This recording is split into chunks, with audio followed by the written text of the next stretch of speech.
आज का दिन लगता है लड़ाई झगड़े का ही दिन था, क्योंकि एक के बाद एक ऐसी ही खबरें सामने आ रही हैं। अब आप सोच रहे होंगे कि अब कौन भैया भिड़ गया है, तो खबर आपको बताते हैं कि सीएम ममता बनर्जी ने अमित शाह की मौजूदगी में उनके सामने ही बीएसएफ अधिकारियों को खरी खरी सुना दी है और बहस हो गई है, जिसके बाद ये खबर एकदम हवा की तरह वायरल हो गई और सोशल मीडिया पर भी लोगों ने मजे लेने शुरू कर दिए हैं।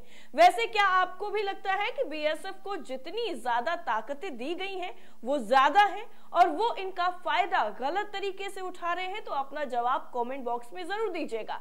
लेकिन जिस तरीके से आज ममता बनर्जी ने बीएसएफ के साथ अमित शाह को भी बता दिया है कि वो किसी के सामने जी हुजूरी करने वाली नहीं है, जो सबके हित में होगा वही किया जाएगा और जो सबके लिए सही नहीं होगा उसको कतई बर्दाश्त नहीं किया जाएगा।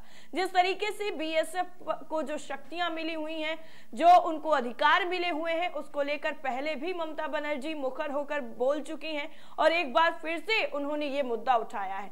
दरअसल आपको बता दें कि कोलकाता में आज पश्चिम बंगाल के मुख्यमंत्री यानी ममता बनर्जी और बीएसएफ अधिकारियों के बीच जो बहस हुई है वो खबर एकदम वायरल है। मीडिया रिपोर्ट्स के मुताबिक इस दौरान गृह मंत्री अमित शाह भी वहां पर मौजूद रहे, लेकिन उन्होंने कुछ भी नहीं बोला। ये वाकया हावड़ा में ईस्टर्न जोनल काउंसिलिंग की बैठक के दौरान हुआ, जो आज हुई है।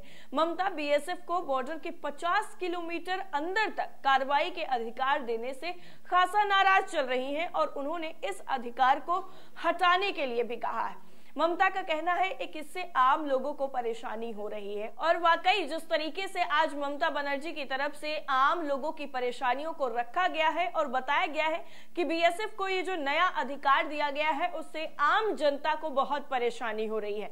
दरअसल केंद्र सरकार ने नए कानून के तहत बीएसएफ को इंटरनेशनल बॉर्डर से 50 किलोमीटर तक के इलाके में कार्रवाई करने का अधिकार दिया हुआ है और इसी के लिए मजिस्ट्रेट के आदेश या फिर वारंट की जरूरत नहीं है।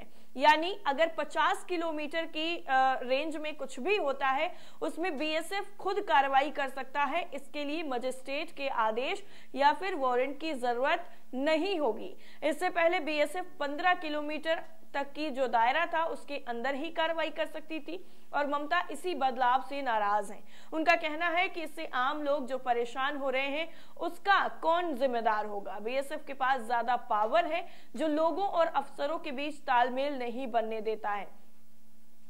ममता बनर्जी ने मई 2022 में भी कहा था कि बीएसएफ वाले गांव में घुसकर लोगों को मार रहे हैं और दूसरी तरफ बांग्लादेश में फेंक रहे हैं। उन्होंने ये भी कहा था कि केंद्र सरकार के तहत आने वाली बीएसएफ इंटरनेशनल बॉर्डर के उस पार गायों की तस्करी कराती है और लोगों की हत्या करके उनके शवों को बांग्लादेश में फेंक देती है, लेकिन उसका इल्जाम बंगाल पुलिस पर आता है।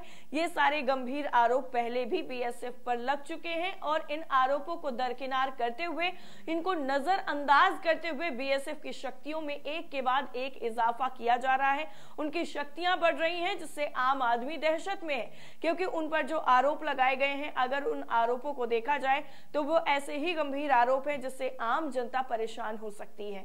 इसीलिए ममता बनर्जी ने कहा कि मैंने राज्य पुलिस को कहा है कि वो बीएसएफ को रोके।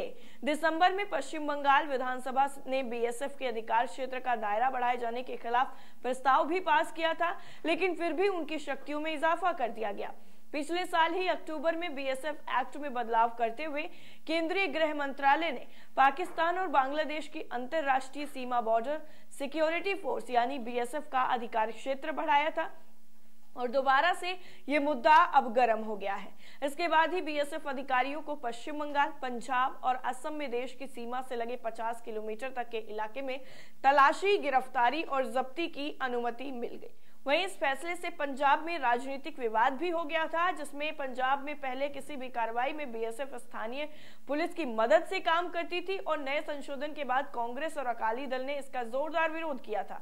पंजाब के तत्कालीन मुख्यमंत्री चरणजीत सिंह चन्नी ने भी इसे राज्य के अधिकारों पर हमला बताया था। पंजाब की तरह ही बंगाल ने भी इस पूरे फैसले का विरोध किया था। बीएसएफ एक्ट 1968 की धारा 139(1) के तहत प्रावधानों के आधार पर केंद्रीय गृह मंत्रालय के फैसले का असर देश के 12 राज्यों पर पड़ा था। इसमें गुजरात, पंजाब, राजस्थान, पश्चिम बंगाल, असम, मणिपुर, मिजोरम, त्रिपुरा, नागालैंड और मेघालय के साथ केंद्र शासित जम्मू कश्मीर और लद्दाख भी शामिल था। इन 12 राज्यों में से राज्य असम, पश्चिम बंगाल और पंजाब में बीएसएफ का अधिकार क्षेत्र पहले के मुकाबले बहुत ज्यादा बढ़ गया।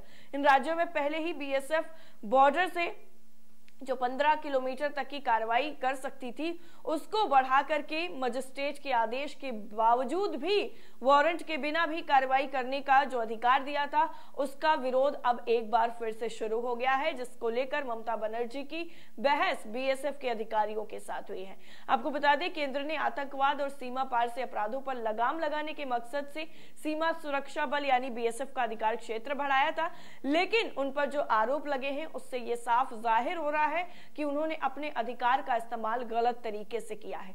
बीएसएफ अब पाकिस्तान और बांग्लादेश से लगी अंतरराष्ट्रीय सीमा पर भारतीय क्षेत्र के अंदर जिस तरीके से तलाशी कर सकती है, साथ ही साथ संदिग्धों को गिरफ्तार करने और संदिग्ध सामग्री को भी जब्त करने का अधिकार मिल गया है, जिसका इस्तेमाल उनकी तरफ से सही ढंग से नहीं किया गया है। आपको बता दें कि बीएसएफ के अधिकार क्षेत्र में सरकार ने जो बदलाव किए हैं, उसमें बीएसएफ को मिले अधिकारों में कोई भी बदलाव नहीं किया गया था, लेकिन फैसले का असर राज्यों पर रहेगा और कौन कौन से राज्य फैसले का विरोध कर रहे थे, ये सारी जो चीजें हैं वो हमने आपको बता दी हैं। अब आपको बताते हैं कि इस पूरी खबर को लेकर के और किस किस की तरफ से क्या क्या लिखा गया है। सबसे पहले आपको बता दें कि सिटी लाइव करके एक न्यूज है, इनकी तरफ से इस पूरे मामले में लिखा गया है कि world wide city live news, Amit Shah के सामने ममता की बीएसएफ से बहस, पढ़ें पूरी खबर। और इसके अलावा रिपब्लिक हरियाणा की तरफ से लिखा गया है कि अमित शाह के सामने ही ममता की बीएसएफ से बहस, कहा फोर्स के पास ज्यादा ताकत है, इससे राज्य के लोग परेशान हो रहे हैं। नीरज श्रीवास्तव हैं, लिखते हैं ईस्टर्न जोनल काउंसिल की मीटिंग में अमित शाह के सामने ही ममता बनर्जी की बीएसएफ से बहस, कहा फोर्स के पास ज्यादा ताकत है, इससे लोग परेशान हो रहे हैं। ममता बीएसएफ को बॉर्डर के 50 किलोमीटर अंदर तक कार्रवाई के अधिकार से नाराज हैं, जिसको लेकर उन्होंने ये बहस की है। मनीष सैनी है, लिखते हैं माननीय सीएम के तर्क से मैं सहमत हूं, राज्य की आम जनता को कोई परेशानी नहीं होनी चाहिए, अराजक तत्वों को परेशानी होनी चाहिए। अमित शाह के सामने ही ममता की बीएसएफ से बहस, और इन्होंने दैनिक भास्कर की खबर को ट्वीट किया हुआ है। आपको बता दें कि एविडेंस या फिर आईपीसी के तहत बीएसएफ कोई कार्रवाई नहीं करता है, यानी अगर कोई एविडेंस नहीं होता है या आईपीसी होती है तो उसके तहत बीएसएफ कार्रवाई नहीं कर सकता है। और अधिकार क्षेत्र 15 से बढ़कर जो 50 किलोमीटर होने से एक्ट कानून में कोई बदलाव नहीं होगा।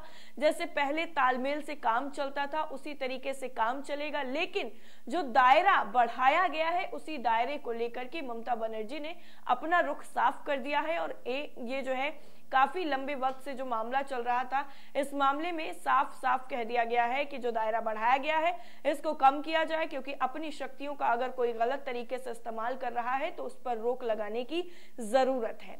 इस पूरी रिपोर्ट को लेकर आपकी राय क्या है, और ममता बनर्जी के बीएसएफ से बहस करने पर आप क्या सोचते हैं, कमेंट करके जरूर बताइएगा। जय हिंद।